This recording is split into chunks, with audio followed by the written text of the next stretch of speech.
मैंने वो इंटरव्यू जब देखा तो यकीन कीजिए मैं हैरान रह गया कि मीरा के अंदर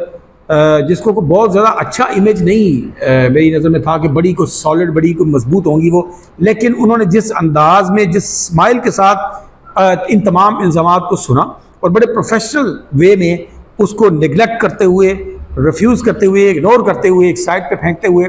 औकात दिखाते हुए मोहतरम जनाब इरशाद भट्टी साहब को वो वहाँ से उठकर चली गई। तो जनाब सबसे पहले तो पाकिस्तान के अंदर हम जो अपने व्यूज़ की खातिर दूसरों के कैरेक्टर पर उंगली उठाते हैं, जबकि खुद इरशाद भट्टी साहब ने कुछ दिन पहले अपने ही व्लॉग में ये कहा कि मैं अपने व्लॉग्स में या अपनी जो मीडिया लाइफ है इसके अंदर मैं नहीं चाहता कि मेरी फैमिली या मेरे फैमिली मेम्बर्स को कहीं पर भी डिस्कस किया जाए। इवन कि जी मैं अपनी वाइफ और अपने बच्चों को जो डिफरेंट जो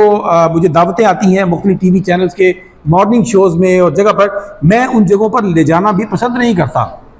यानी आपकी फैमिली इस कदर मोहतरम व मोतबर है कि आपको एक साफ सुथरे क्वेश्चंस भी कोई ना करे और आप मीडिया पर ना आए और दूसरों के ऊपर आप इस तरीके से कैरेक्टर असैसिनेशन करें, इस तरीके से उनका किरदार उछालें कि आपको बेलगाम घोड़े की तरह जिसके ऊपर मर्जी छोड़ दिया जाए और आप जो मर्जी सवाल जो है वो करना शुरू कर दें। यकीनी तौर पर इरशाद भट्टी साहब आपने